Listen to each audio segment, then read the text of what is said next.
Today on The Savvy Marketer, we'll be talking about marketing to and hiring Gen Z, our youngest adult generation.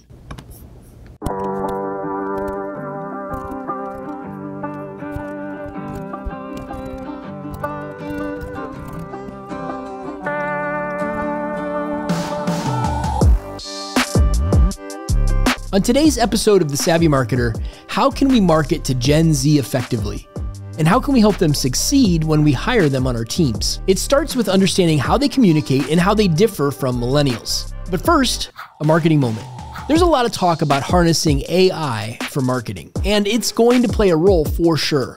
But I don't believe that the best ideas, the truly original, most innovative ideas for campaigns and content that really connects with people, that's going to come from a lonely person sitting at a computer in isolation, plugging in prompts to ChatGPT and then copy and pasting what comes out. I don't think that's happening anytime soon. But there's another technology, a technology that marketing and communications and creative teams aren't using to its full potential. In fact, not even close. Leveraging it will unlock better ideas, better campaigns that deliver better results, because what comes out on the other side will be truly original and innovative. So what is it? Today's young workers are more open than ever to working collaboratively as part of a team. And there's great tools out there to foster collaboration. Tools like Google Docs and Canva and many, many others, some of which have been out for a long time, but we aren't using the collaboration to its full potential. And yet, most companies still have a 1900s assembly line approach to creative. You've got people working in isolation, each person doing their own part. You've got people attaching files to emails and sending it for review and waiting for that response to come back. This is an old school mindset, friends, and we've got to move past it. We all have better tools and we have a workforce that really wants to collaborate. Yet we design jobs and position creative people to work in isolation. So ask yourself, how do ideas get generated and content created on your team? And how might you position creative people on your team to work together on exactly the same projects at exactly the same time, even if they're in very different locations? The tools are out there, and this, I believe, is untapped potential that will outperform AI for the foreseeable future. And that is your marketing moment. Our guest today is no stranger to Gen Z, and Gen Z as they're passing into the workforce. His name's Salil Khetani. He is an assistant professor of marketing at Heidelberg University, my alma mater. Salil, welcome to The Savvy Marketer. Thanks, Jeremy. Thanks for having me. So I'm excited to jump into this with you today because you've already shared some interesting observations over the last few years with me about things that you've seen with Gen Z, the way that they communicate. And I think it'll really help savvy marketers out there, not only to reach Gen Z with effective marketing messages, but also because we want to employ these folks. We want them to be on our teams and to be productive. First of all, before we get into that, tell me, what's your story? Where are you from, and how did you end up as a professor at Heidelberg? So I was born in Bombay, in India. It's now called Mumbai. And I did my engineering there. I did my MBA there. I have 7 years of industry experience. While in Bombay, I've done sales and marketing there. In my job, when I was selling construction steel, I was managing 90 retailers, and we were a very data-driven company. And I got to see a lot of rural India because that was our main market. I had to do a lot of data analysis to figure out, which retailers needs to be appointed where, which retailer needs more attention. And that really got me into thinking, what if I could do this as a career, like research? And I always like teaching. I have people who are teaching in my family. My aunt is a teacher. I decided to join a PhD program. So I applied to some universities in the US, got through University of Utah's PhD program. And from there, I got a teaching job at Heidelberg University. It's my 5th year here. It's a great place to work. I love teaching. I love research. And my specialization in PhD, consumer behavior, because I specifically like how consumers think, how they behave, what their attitudes are, which is also why I'm really interested in knowing and understanding and talking a lot about different generations, Gen Z being our most recent adult generation, which we all need to spend a lot of time paying attention to. What do you love to do when you aren't teaching and researching? I like to do stand-up. I did a lot of that when I was in my PhD program at Salt Lake. Hopefully my advisors don't hear that. That's where it kind of took off. I just did it as a hobby, but it kind of kept working. I kept on getting responses from the audience. I stopped when I came to Ohio, because in the town of Tiffin there is no like stand-up setup, but one has recently started. I did one 2 weeks back at a coffee shop called Bailiwick's there, and I plan to continue doing it now. Good. So yeah, I've seen clips of you doing it, and you hadn't for a while, so I'm really excited to hear that you're back at it. Yeah. And actually the reason I liked doing, one of the reasons why I like doing stand-up is I like to be in front of an audience, and when I started teaching, it kind of filled that void. So I didn't feel like the need to also do that. But I think I should continue doing that, because I also am passionate about comedy, and you can't always do comedy when you're in class. Sure. It's serious business. So Gen Z, we're going to dig into today. Who are we talking about? How do we draw these generational lines? So the lines are well defined, but they need not be. Like, for example, Gen Z is usually considered people born from 96 to 2010. Before then, you have the Millennials, 1981 to 95. Before that, you have Gen X, 64 to 1980, something like that. But it's not like a person born in 1980 is very different from a person born in 1981, because suddenly it goes from X to Y. It's, of course, a spectrum. Sure. But these kinds of brackets kind of help us talk about these generations in a better way. We can't talk in spectrums. We have to talk in groups. Yeah. So that's when I'm talking about Gen Z, I'm talking about people born between 96 to 2010. Okay. And so these folks today are going to range from what, 13 years old to 26, 27? 26, 27. Yeah. Okay. I mean, I'm thinking about a third of Gen Z is now in careers or able to be in careers, at least, if they're not in their parents' basement or something like that, right? I know it's always a slow fade, but are you able to already see any notable differences between millennial and Gen Z at a high level? Yeah, it's a different generation. Like I'm a millennial. There's kind of a cycle. Like the millennial generation is supposed to be very expressive and very often people consider us whiny. But before us, Gen X, very chilled out generation. That's how they are, maybe stereotype, or that's how they really are. For them, there's a boomer generation before Gen X, who are again, go-getters and alpha. And before the boomer generation, the generation was actually called the silent generation. Yeah. So it's like chilled out alpha, and now Gen Z, the way I look at them, they are again quite chilled out generation, which does not mean that they are not ambitious or go-getters. And you're saying a chilled out generation? Chilled out as in not in your face. Yeah. Laid back, but at the same time, I don't want to paint them as not ambitious, because this is the trap often we get into. Like every other generation, the next generation is lazy. It is too weak, and we were better. Yeah. And there's this joke about how people say that when I was young, I used to walk uphill to school both ways. Yeah. Things like that. In fact, there is a quote by some Greek philosopher in 300 BC talking about how the next generation is so lazy. And we've heard that. We've heard our parents. I heard my parents talk about my generation as this lazy, entitled. One objective of me coming here is to just tell marketers to not fall into that trap. Understand that the next generation has their own challenges, and when they grow up, they're very likely called Gen Alpha, like that. If every other generation was bad, we would be in a decline, but no, we have progressed as a civilization. Absolutely. And the people within any given generation are completely different. You're going to have... Yeah. And you got to understand them first before you market them or before you employ them. Or in my case, before you teach them. I've had to make a lot of adjustments in my teaching since I started out.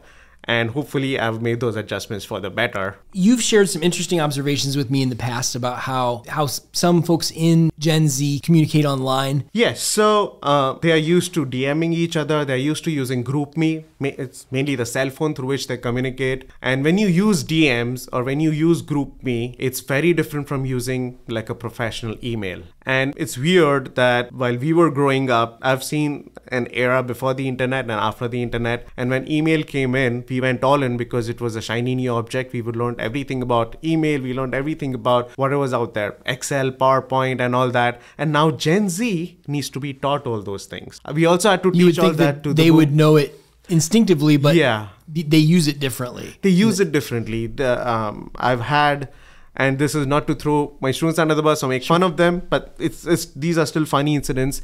I've had students not use any subject line, just start the main body of an email. I've had one student write paragraphs in the subject line with the main body empty. I asked one student who wanted a leave because he wanted to go for a game. I said, yeah, copy your coach in that email.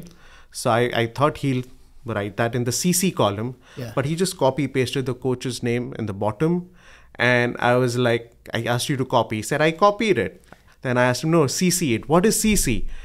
And then that would have opened another Pandora's box. Yeah. CC is carbon copy. They don't know what carbon copy is. Yeah. Carbon copy was outdated when I was born. Sure. So things like that, we have to be patient with them, and then we have to understand that for them, email is something that they can take for granted. It was always there. It's not a shiny new object. Right. Like when I grew up, cars, everything, they were not shiny new objects. Yeah. But I know my dad's older cousin, and for him it was a shiny new object. He learned everything he needed to know about cars. There were no car mechanics around. He knew how to change tires. He knew how to even repair. He was half a car mechanic. And then he got frustrated with his younger cousins who didn't know anything about cars, because I can just go to a mechanic. So it's the same thing with Gen Z. Interesting. I also often get frustrated when they don't know basic stuff in Excel. But at the same time, for them, Excel is not a shiny new object. But now Gen Z has self-taught itself video editing. They've self-taught themselves the Adobe suite, Canva, Photoshopping. They make amazing videos on TikTok, which is something I find it very hard to do. Yeah. And I'm pretty sure 20 years down the line, Gen Z will be frustrated with Gen Alpha, which is the next generation. Hey, video editing is so easy. Why do you need to be taught how to do it? I learned it myself. What's wrong with you? Yeah. And Gen Alpha will be frustrated with Gen Beta. I guess that will be the next generation. AI is so easy to do. What's wrong with you? Why can't you figure it out? So perhaps each generation has a thing that they had to learn because it was new. And then the next generation has that very thing that they take for granted. Take for granted, and they don't think they need, you teach me now since you're the expert. They don't want to make an effort. It's not a shiny new object anymore. Yeah. So I definitely see what you're saying with video, with TikTok. I mean, you and I are sitting down here with video cameras, and we get a little nervous because this isn't our normal medium. And yet my son, who is finishing up high school, is just so comfortable picking up a phone and making a video and communicating in a really comfortable way. What other changes have you seen with the way Gen Z communicates? What I also have found is they communicate a lot through Snapchat. And Snapchat is something that I should know as a professor who teaches social media. It's just something I can't get my head around. It's for Gen Z. Another example I can think of, which is their platform, it's TikTok. Sure. So I cannot browse through TikTok for more than maybe 2-3 minutes. I find it shrill. I find most videos too annoying and too loud and with a weird, quirky humor. But then TikTok is not for me. It's for Gen Z. It's meant for them. They like it, and they should be the ones using it, and they should be the ones targeted using a TikTok platform. And I heard or read that TikTok is the new MTV. So MTV was a weird, quirky channel back in the 80s and 90s for Gen X and older millennials. Yeah. They had weird stuff like Beavis and Butthead and all sorts of things. They keep laughing, looking at each other laughing. I look at it now, I find it funny, but pretty sure the boomers and the silent generation were kind of annoyed with it. Like, what's going on? So in the end, marketers, a lot of marketing people right now are not Gen Z. They are Gen X. They are older millennials. Even if you don't understand a platform, try to understand Gen Z and try to figure out a way to reach them through that platform. Employ Gen Z people, or just figure out a way to understand them, that platform, and market to them that way. Do not like stay in your mold of like, pre-packaged advertising content that you grew up with. Gen Z doesn't like pre-packaged stuff. They like more authentic stuff. They don't like stuff that is very edited. Like, they like, for example, Twitch streamers. They're live streamers. They can't edit stuff out. Right. And Gen Z likes that because it's real, it's authentic. I've had a lot of students in my class talk about how they don't like stock photo images of universities that are trying to recruit more students. They want more natural images. Yeah. And when I was in my PhD program, I was interviewing with a lot of universities. So before Heidelberg, I went to another university where a student was showing me around campus. And then he showed me a classroom that this is where we have our MBA classes. And outside the classroom, there was this poster that had a professor teaching, and all students were wearing suits and business professional attire. And I was like, do MBA students have to wear business professional attire every time? And that student kind of went off on, I don't know why they do that. I've seen MBA students in shorts all the time. I don't know why they need to make it look like something that isn't. And that is a very Gen Z way of thinking. That is why it's very important to understand that you need more authenticity when you're targeting that segment of the market, because that's what they like. That's what they've grown up with. They've grown up making their own videos. When you make your own videos, you can't have like pre-packaged content that you have in traditional TV shows and advertisements. It's not like perfectly produced. It's something that's very raw, and that's something that they understand, they identify with. How have these changes affected the way that you teach and communicate with students at Heidelberg? So I've made a lot of adjustments from when I started out in fall 2018. Students like to use the idiom, get their hands dirty or their feet wet, and do not like this mode where a professor is just imparting knowledge and they are passive absorbers of that knowledge. So I have slowly and steadily introduced a lot of group work in classes, and sometimes at the cost of skipping a few important chapters in marketing. They'll learn that on the job, or I'll have them read an article on that. And things like that. And one thing that has particularly worked, and you've seen that, you've guest lectured a couple of my classes, I give them like fictitious businesses to run. And then I give them scaffolded assignments on those fictitious businesses. Like they start with figuring out what their target market would be. Then the next step is what is their positioning. Then after positioning, the next step is branding and also figuring out your product menu. And then things like that. So when you scaffold assignments like that, when you give students an ownership, even if it's a fictitious business, you get so much more engagement. So that is something that I guess you also may have seen in my classes as well. I did, and I was amazed this year when you'd mentioned the group assignment, which we'd done throughout. But I said to the group, we can do this next exercise individually, or we can do it in a group. And in my I'm sounding like I am an old person, I guess, but in my generation, we would have said, oh man, let's just do it individually. And everybody was like group. There was like a strong consensus in the room that they wanted to be in groups. You raised an amazing point, and that is also one thing that Gen Z likes. And you and I are not that far apart. I would have also liked an individual assignment. I don't want to work with people. I want to show put my best foot forward. But they love collaborating. I did my MBA in the mid 2000s. We also made presentations, but group presentations, but it was very different the way we did it.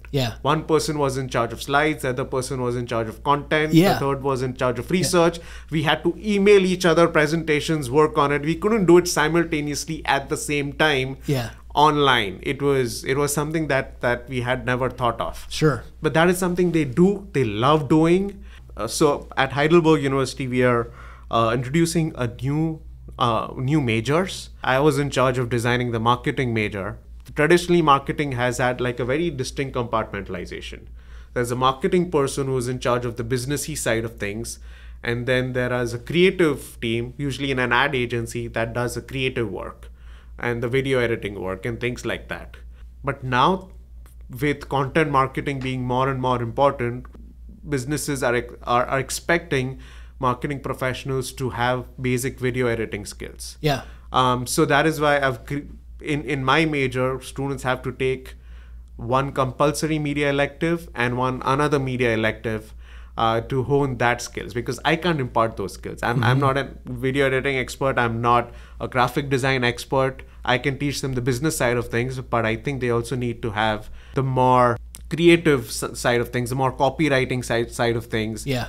Because those fields are merging, because you need good content creators if you want to be a good marketing person. And that is also fits right in with Gen Z, because they like doing these things.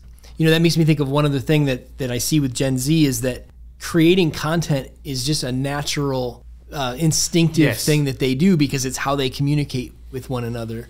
And there's been such a push as a marketing agency to encourage our clients, hey, you need to be putting content out there.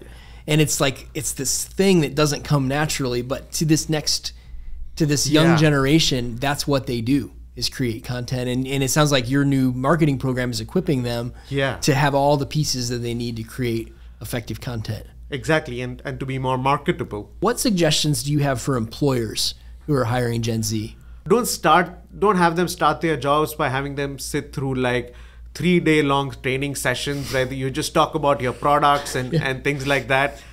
Give them exercises. And if it's not with real clients or real customers, create a fictitious exercise. They've grown up in an era where everything has been so easy. They can do so much stuff on their computer. So they don't like to be passive observers who just get knowledge and then the next stage is apply that knowledge. It has to be simultaneous. Good stuff. Well, Salil, we're about out of time, but I want to thank you for taking time to come and share with me today and talk about Gen Z and all the things that we can learn from them.